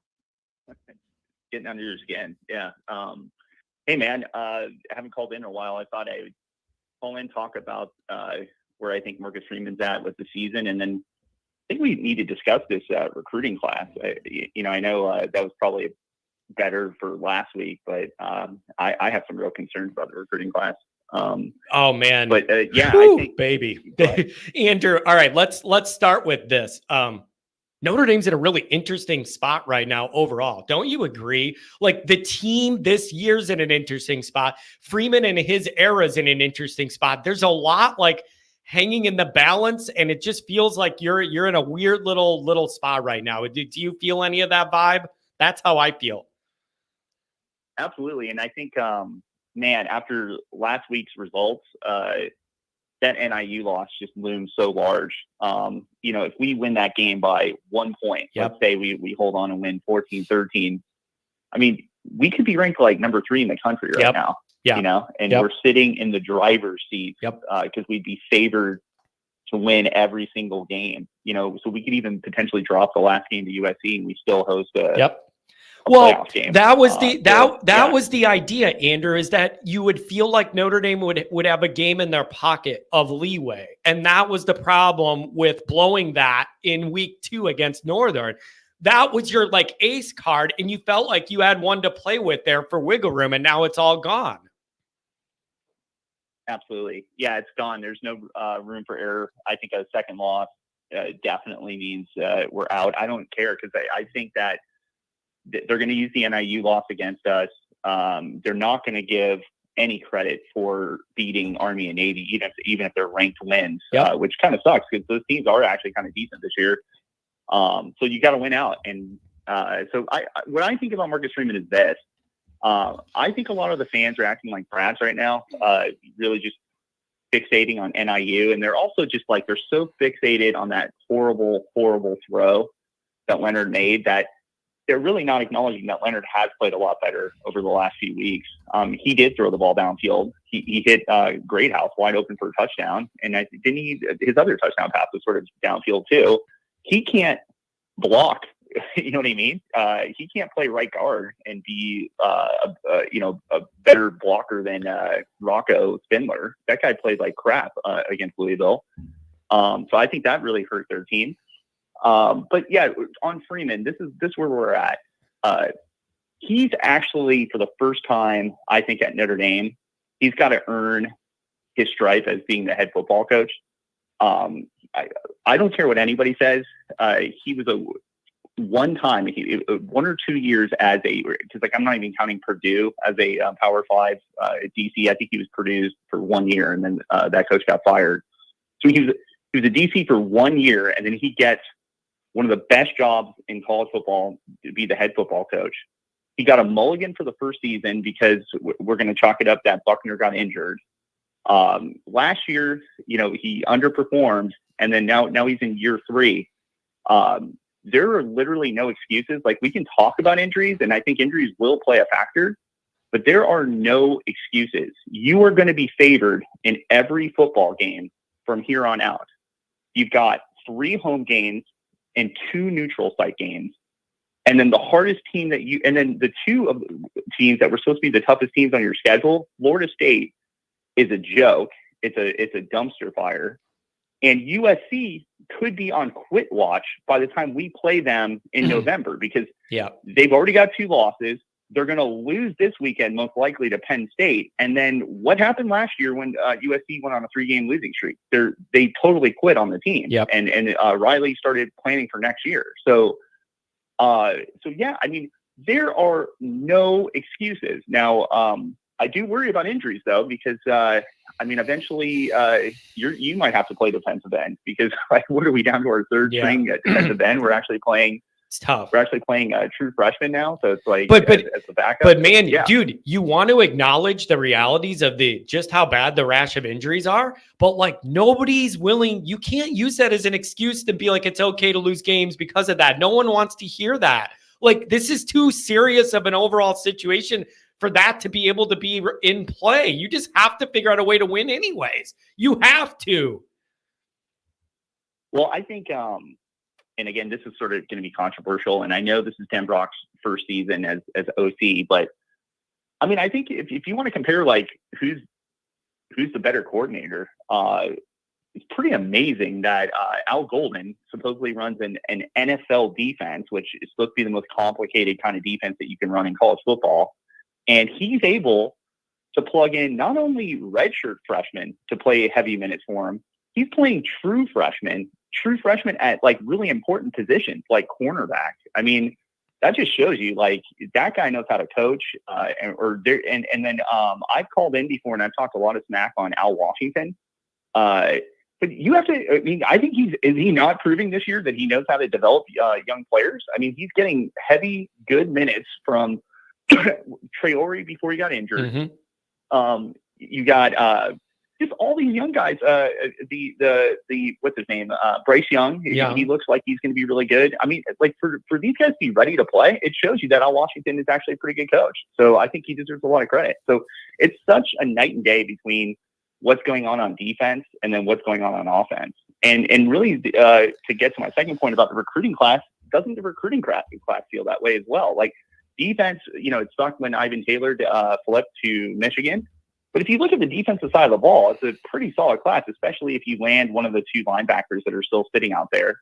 And then offense, in my opinion, is a total disaster. It's a complete disaster. So I don't know if you want me to go into that real quick.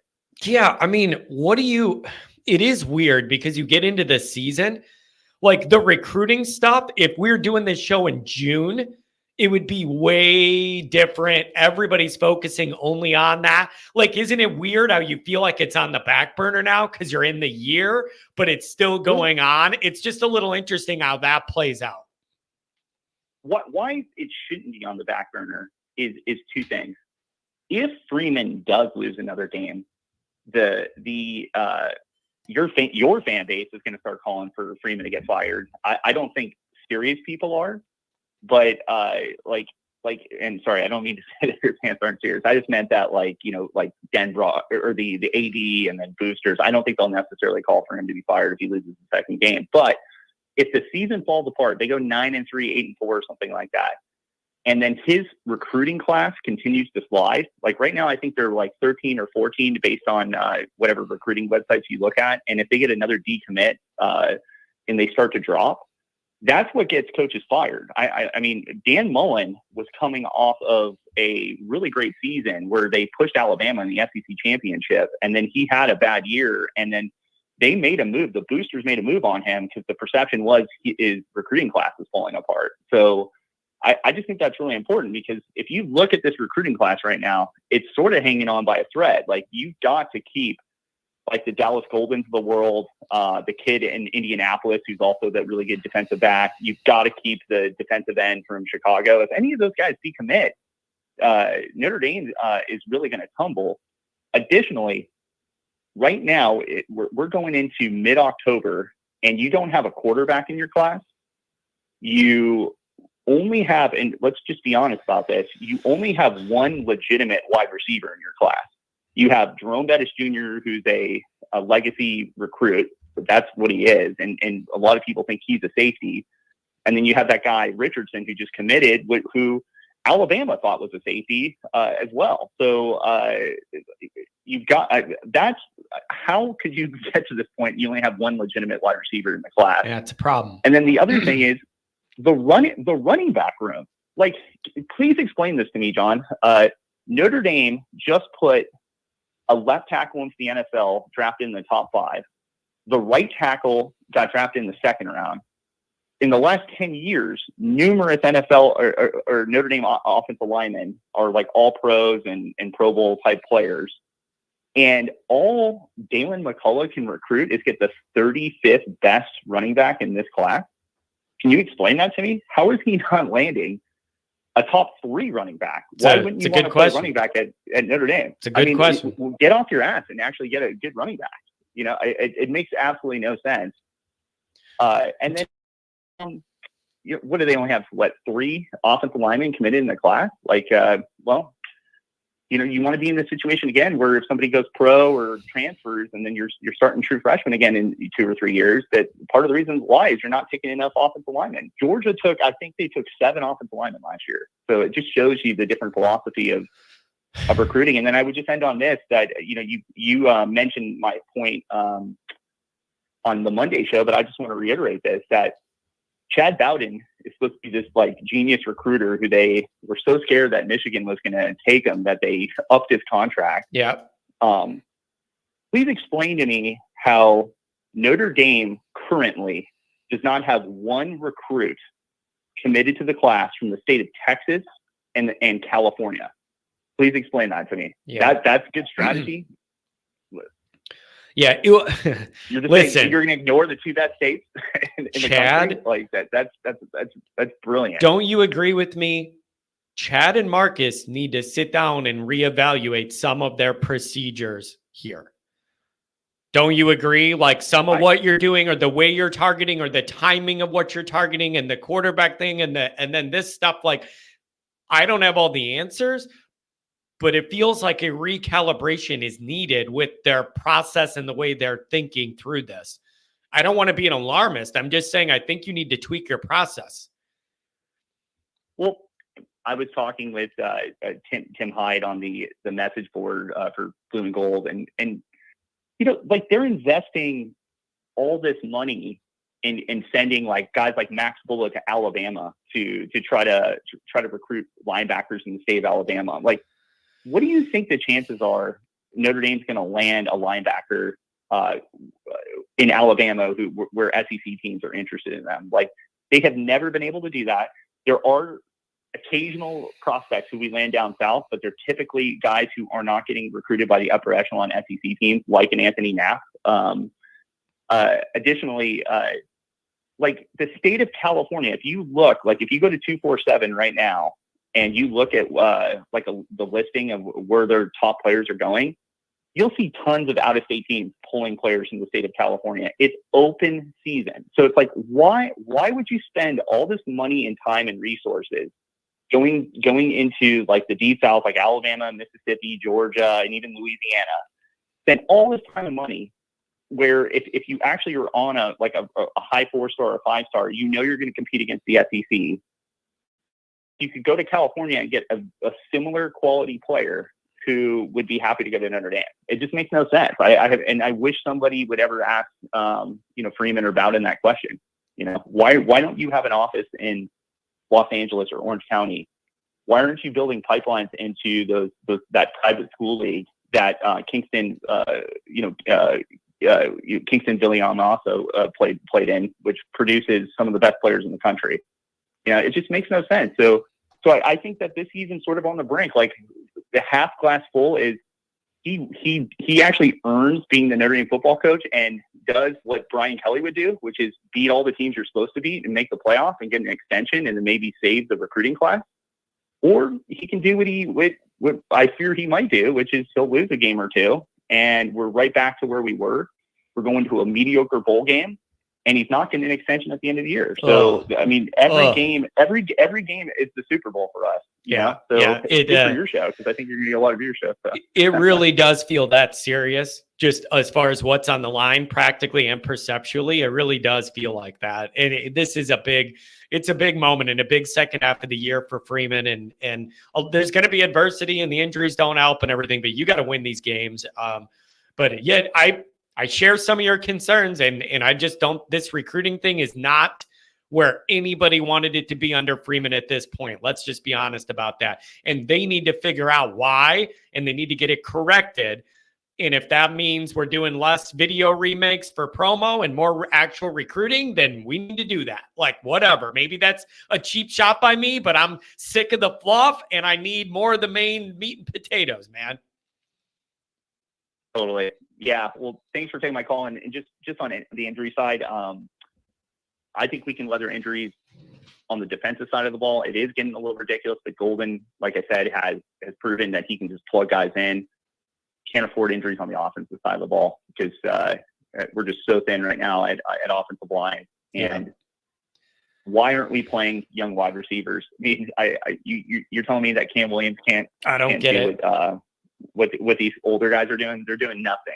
So, yeah. I don't understand. The only answer I've ever gotten is he ran it. The offense was so remedial in high school. It was just like based on athleticism. And then now there's a playbook and you have to think about things and it takes a year or two to understand it. Oh, that's what I've been told. I don't know.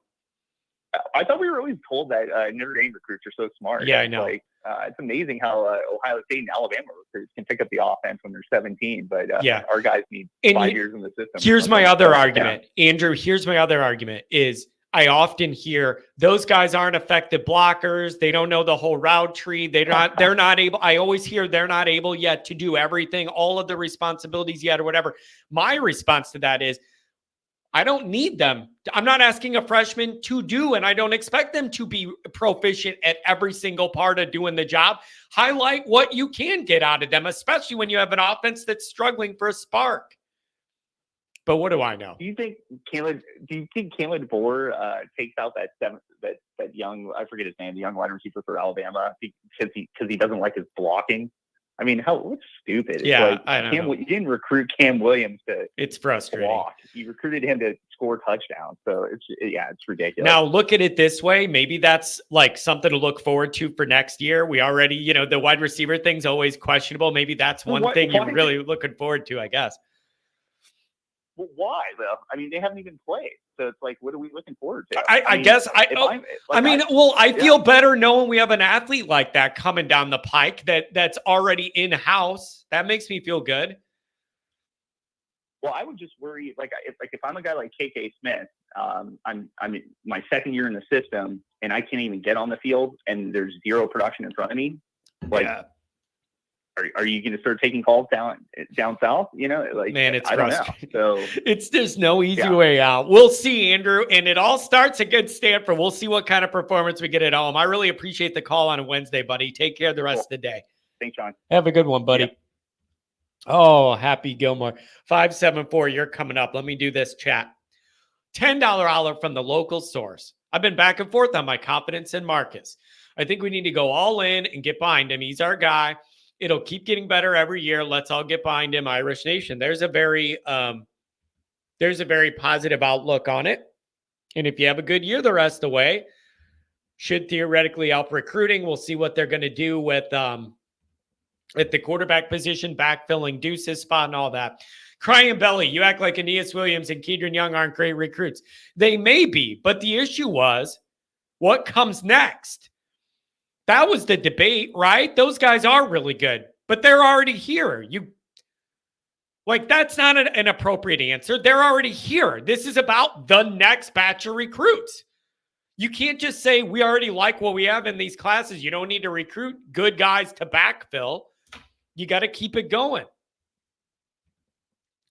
How can a 5-star receiver not get on the field? Good question. No idea.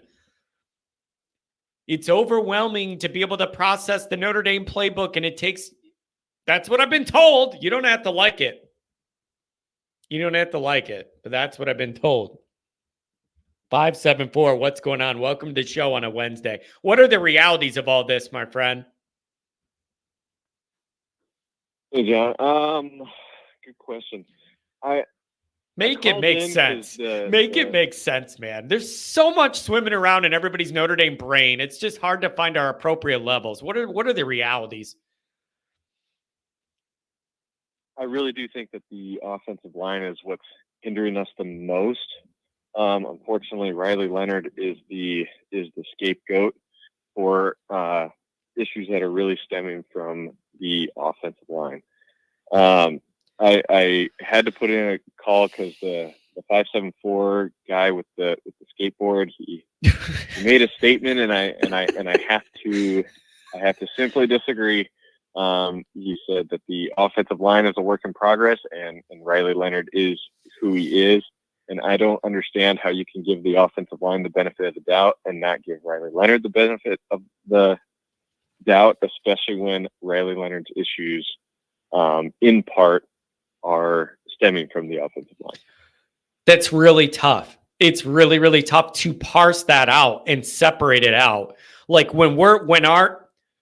How do you calculate, if you're in a game situation and you don't feel like Notre Dame's passing operation is as good as it needs to be or whatever, and you know that offensive line's struggling, how much of that is on the quarterback? How much of that is on the line?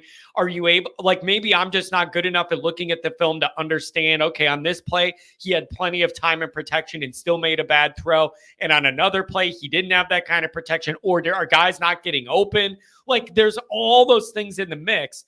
And I'm not good enough at being able to parse out the blame accurately play by play of whose fault it is if something didn't go right. Does that make sense? Yeah. And I mean, I understand when guys are open, Riley's got to hit them. There's no excuse for missing some of the short passes. But I mean, Riley Leonard is, I believe, 65, 66% on the season in terms of pass completion with some bad throws and really bad drops. And he's still at 65%. Yeah. So I'm not excusing the bad throws, but I'm just saying we're not getting passing production from a quarterback that are in numbers that are egregiously bad. But then on top of that, from a quarterback's perspective, how are you supposed to know when your offensive line is going to block for you or not? The left side of the line is Riley's blind side, and just because our left side of the line may win a rep or two, Riley's standing there in the pocket not knowing if he's going to win that rep or not. So yes, he's going to be sped up. He's going to be. How can you have a faith in an offensive line when it's a coin flip if you're going to get blindsided or you're going to have a free rusher up the middle or you're just going to get buried and then driven into the ground by a 300-pound linebacker who's playing dirty? You know what I'm saying? So I don't know. It was frustrating to hear that he was going to give the offensive line the benefit of the doubt and not Riley, when honestly, Riley is the only reason that the offensive line isn't being put through a wood chipper. Like he has bailed out that line in ways that Steve Angeli simply cannot. Yeah, I think you don't even notice that. Maybe CJ Carr can. I think sometimes we don't notice that enough. How many times he's avoided things just because he's nifty with moving around there in the pocket or whatever. And it does feel like Angeli, he doesn't feel pressure necessarily, have the experience to field pressure the right way and kind of stands around too much till he gets hit. So I don't know, man, but I've struggled with the offense the whole time, man. The wide receiver room still isn't good enough. The line has problems. The quarterback missed spring and wasn't like the best natural passer to begin with. And you have a new coordinator trying to draw it all up. Like it's just kind of a lot of problems all at once. Yeah. I mean, a lot of people bring up Denbrock and the lack of creativity. I think he can do more, but there's just times where, it doesn't matter what you draw up if you can't block it. But the good news is I think Stanford, I guess to transition, getting into Stanford, their passing defense is, I think, bottom in all of college football right now. So this is an opportunity where we can, against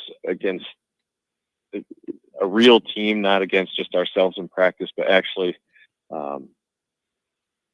call plays confidently, sling it around, and actually have some success, because not only are they a bad pass defense team, but they're also a really bad at getting pressure on the quarterback. So there you go. Like that should set up favorably for Notre Dame's situation. And then you're coming off the bye. How great would it be if you could throw the ball a little bit on Stanford at home and look comfortable doing it? Man, that would make a lot of Notre Dame people breathe a lot easier for what's coming the second half, wouldn't it? Would it be a great ramp up to the second half of this season? Well, I think, yes, it'll make the fans feel better. I think it'll also make the team feel better. That if for some reason they get into a hole against a team that they really shouldn't be losing to, that it's like, hey, we're not necessarily one-dimensional. We have more ability than maybe we originally thought, and we can prove it against a real team. Now, all that aside, I guess to sum it up, I think Notre Dame will have a good passing attack against Stanford. I do think we're going to win that game pretty convincingly. I do think, especially after all the losses that happened this past weekend, that Marcus Freeman will have these guys ready and have them know that there is no team that is guaranteed, and they need to play. They need to play well and come ready. Yep. And man, if the best thing that could possibly happen this week is for Notre Dame to get off to a good start in the first quarter. Can you get up by 10 points on this team in the first quarter or something like that? I need you to get off to a good start. Yeah, I think they will. Now, one thing I was thinking about, and I wanted your opinion on this. I do think that I don't think Denbrock is the total issue. I think he's a little bit of the issue. But what happened to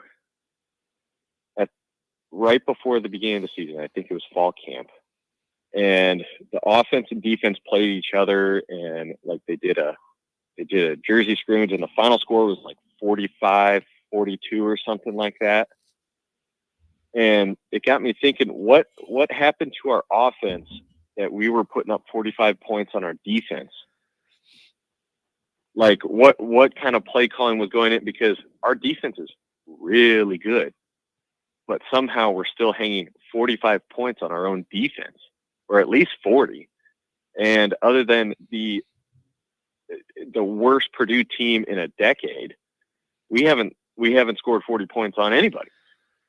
Yeah. And none of their defenses can even compare to ours. So what happened to that? And then to double that up, why is it so hard for Notre Dame to have a competent offense when, for example, Indiana in 1 year can trade a coach, dude, go from 3-9 to 5-0, 6-0 in one season, and we've been waiting for like 3 I decades. have no idea. I don't get it. I will never understand. I don't understand why. And it's like people will say like Northern teams can't have decent offenses or whatever. It never seems to hold Ohio State back. Isn't that funny? Like it doesn't seem to hold them back. Like I don't understand it either. Why it's so hard for Notre Dame to just put together not even like a top 10 electric offense, but just like a top 20-ish. Like I don't know. I don't know. I just can't. It racks your brain. How is Notre Dame this bad of a passing operation? How does Notre Dame how can you not have any wide receivers that want to play good at Notre Dame?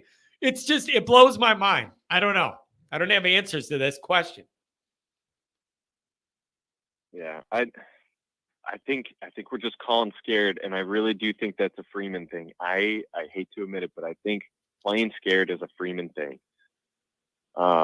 Where so much is on the line, he wants to impress everybody. Yeah, but what about A&M? And not so much how we win. But what about A&M? There was no fear there when he was yelling in the tunnel saying, "Let's go," and they went out and played a really solid game. I struggle with that. Where was it?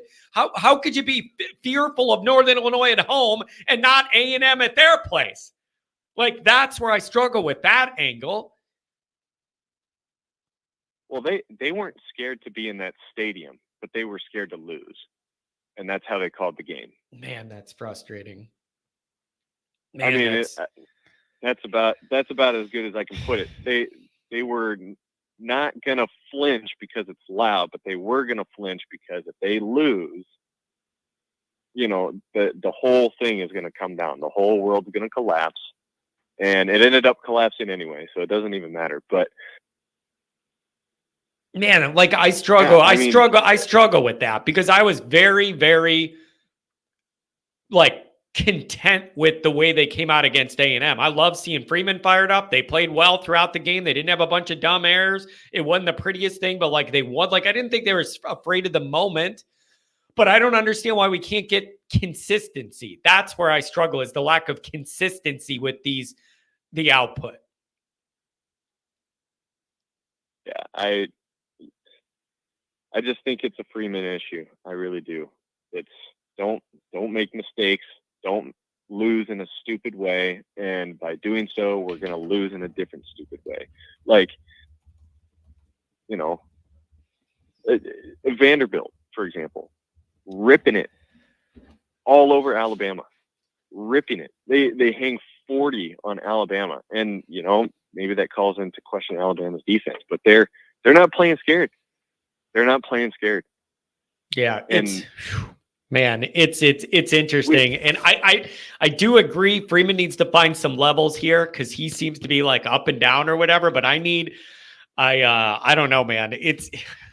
We'll see what's going to happen the second half. I don't know, man. This is everything's up in the air here. Just so 7 games, and there's a lot leaning on it in the recruiting, in the overall result of this year, of how people are looking at the Freeman era overall. There is a lot hanging in the balance of the next 7 weeks in Notre Dame land. Yeah, I think it'll be okay. As far as having new life with all these one-loss teams, I don't think that actually benefits Notre Dame, because Notre Dame isn't treated the same as a lot of other teams. So, maybe a little bit of new life, but I really doubt it, because everyone's going to say, well, Vandy's better than NIU, Arkansas is better than NIU. So your loss is simply just worse than Alabama's loss or Tennessee's loss. So just win all your games, play well, show some competent passing. I mean, I think we can do it, and we just got to see it. Yeah. Man, I would That's love. really all I got for you, John. I would love. I can hear the concerns. I can hear the concerns, and I understand them. I don't expect it to be smooth, and I just think it is going to be a week-to-week grind, and you got to find a way to win. So we will hope that we can go ahead and do that against Stanford here, man. Hey, thanks for the call today. Appreciate you on a Wednesday. Absolutely. Go Irish. Thanks a lot, buddy. Have a good one. 937, you're coming up. Pat, it's good to see. The weather's there has not been a cloud in the sky here for like a week. I just figured Pat's been golfing every single day. And I don't blame him. The weather's been perfect. No wind, not even a cloud in the sky. I just figured that's where Pat's been. It's good to see you in here, buddy. Ronald McDonald, 8-4, John, like I predicted at the start of the season. Remember, you said no way. If this team goes 8-4, you have real problems. I'm still saying no way. If they go 8-4, especially now, wouldn't you figure if they were going to go 8-4, at least 2 of the losses would have been before the first bye? If they go 8-4 now, it's really bad. What are you losing to? What are you losing to? The Navy, Army, and USC in Northern Illinois? I'm definitely going to flip off the back of the stadium. Are you kidding me? Are you outside your mind? 937, what's going on? John, can you hear me okay? I can. Loud and clear. Perfect. Yeah, a little bit on the recruiting aspect. And I was thinking about this the other day, watching some of the other, upsets and whatnot. Actually, where it sparked, I hate to admit it, I was watching a TikTok, and I was watching Nico, whatever his last name is, the quarterback for Tennessee. I am Aliva. Walking out before a concert with Morgan Wallen and all this. And I think the crux of the problem with recruiting is 5-10 years ago, Marcus Freeman would be a superstar in recruiting. An absolute superstar, right? But then you have the NIL and all that stuff comes in, and the NIL is not what anybody thinks it is. It's pay for play. Yeah. You find a stud recruit, you offer them a bag of money all up front, and they go to your school. When's the last time you sat down, especially coming into this weekend, Notre Dame, Stanford? They'd have the academic All-Americans postered all over the screen, right? When's the last time they've showed that on a TV program, on a football game? When's the last time they ever talked about academics or what the guy majors in? Ever. When's the last time they talk about, oh, this guy's a double engineering major and physics major? They never talk about it, because they're pro athletes now. Yeah. And until Notre Dame understands that the 4 for 40 doesn't matter. To win, you've got to have freaking dogs. They get told from the time that they're sophomores in high school, you're going to the NFL. You're going to the NFL. Not only are they getting told that now, they're getting offered stacks of cash to reaffirm it. Yeah. Come play here. Don't worry about the classes. We've got programs set up. You take them online. We Yep. have some co-ed take them for you. Yep. And we're going to give you a Lambo Yep. and $350,000 to throw around in town. Don't worry about it. You're going to the NFL. And then if he goes, he goes. If he doesn't, he doesn't. But while he's on campus, he's going to ball out. Notre Dame still doesn't do that. Do I want him to do that? I don't know. But, I mean, that's recruiting.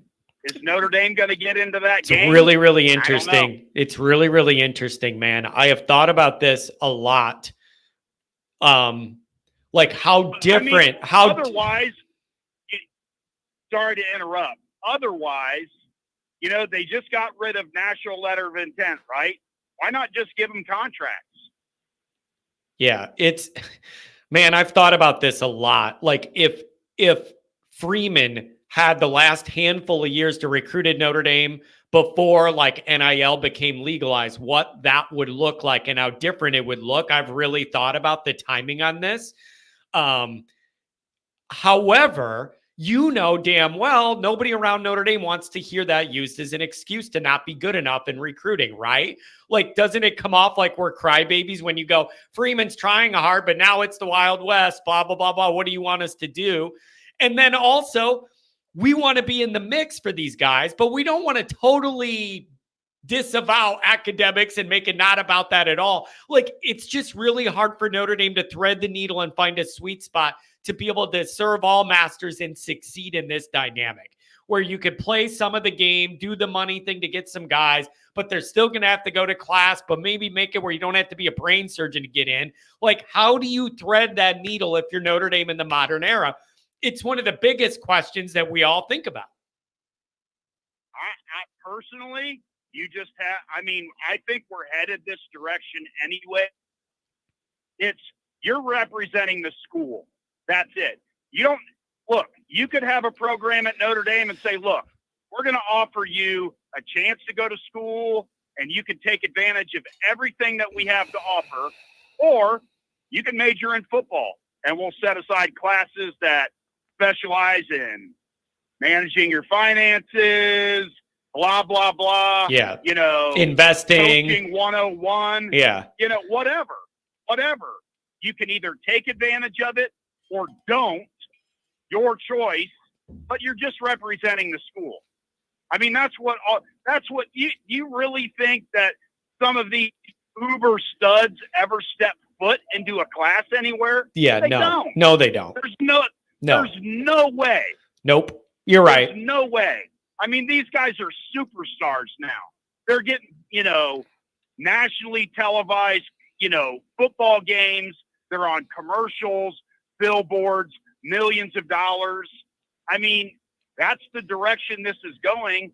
So it's either be at the forefront of it or you're just going to get frickin' buried. And it's even worse now. It's even worse now because it's all above board, whereas before it was, right. Okay, you had the seedy bagmen and the SEC, whatever. But now it's, hey, we can do this all up in front. Yeah, and you know what else too? People are always like, you need to put a cap on NIL or whatever. Fine, cap it. And then the rest of it comes under the porch in a duffel bag. You're not going to change it. They'll just pay out front whatever that limit is and then go behind the scenes for the rest. And then it's the same thing it's been since forever. Like, that doesn't solve anything. Yeah. So, you could salary. That's all I had. You could. What do you think Freeman thinks about all this? Have you ever thought of that? Do you ever think Freeman thinks, dude, I'm getting hamstrung here and I should be way better at this recruiting thing? What does he think? He has to. And Pete Babak was no dummy. I mean, he's no dummy. He was the head of NBC Sports. He has to know the direction this is going. He has to know that this is all going to be traction, pay for play, contracts, and he's got a great opportunity to say, look, we've got the Here Come the Irish thing. We could make these guys stars. I mean, stars at using Notre Dame as the brand. They say, oh, whatever, everybody's on national TV, whatever. There still is the cachet of being the Notre Dame quarterback. Yeah. Whatever. Win or lose at Notre Dame, you are under a microscope, right? So you could really lean in on that and just be at the forefront of it. Will they do that? Notre Dame doesn't do that kind of shit, so it doesn't really matter. I mean, I'm just, hypothesizing what they could do, and really lean into that aspect. Yeah. And be at the forefront of it. I mean, they are investing in facilities, so obviously they have a commitment to the football program. They're paying the coaches where they never did that in the past. So just accept the direction this is going. And I think that national letter of intent thing is a huge, huge deal. I mean, it is now. You're not locking a kid in anymore. So they have complete free reign. It's highest bidder whenever I want. So you can commit to a team and, you could essentially say, yeah, I'm coming there. But then come springtime, you could say, nah, I'm not. And unless you cut me a check for $1 million. Yeah, man, it's you rough. You can start holding teams hostage. Yeah, this is going to get really interesting. And eventually down the road, I don't know if they're going to end up having to just pay these guys like employees and they unionize and there's insurance involved. Like, I just think there's going to be a lot more that changes with this. And I just don't know where Notre Dame's going to fall in it. They're going to have some tough decisions to make. And I don't know how that's going to all go. Yep, me neither. Well, that's my 2 cents, man. Sorry to take up a little bit extra time, hey, that's fine. Have a good day, man. It's an interesting discussion. Thanks for calling on a Wednesday, man. We'll talk to you soon. Call again. All right, buddy. Thanks. Man, it's just, there's a lot to worry about in Notre Dame land. Is it not? Oh, Pat's talking about the seating here and does everybody realize the NIU loss will mean nothing at the end of the season if this team's 11-1? My question for playoff access, yes, but what does that do to the seeding, Pat? Do you think it doesn't matter at that point? Like, because did Notre Dame, could they still get in the position for hosting a home game at 11-1, even if the one loss is a garbage loss? I don't know the answer to that either. Okay, top 8, which means you would end up with one of the home seeds then if you're top 8. Yeah, it's going to be interesting, man. Notre Dame got a lot of breaks over the weekend, man. That is as good of a week as you could have, considering you were not playing and you were eating Charlie Weiss's cheeseburgers. Like, that is just it. Notre Dame benefited a lot. You did nothing and you moved up a bunch right into playoff position. So it's going to be really interesting, you guys. Thank you for being here. Thanks for the donations. Thanks for the calls. I'm going to go write some articles. We'll have a episode tomorrow about what's coming for Notre Dame in the Stanford game and in the second half of this season. And we'll see you there. Thanks for being here, everybody. Appreciate it.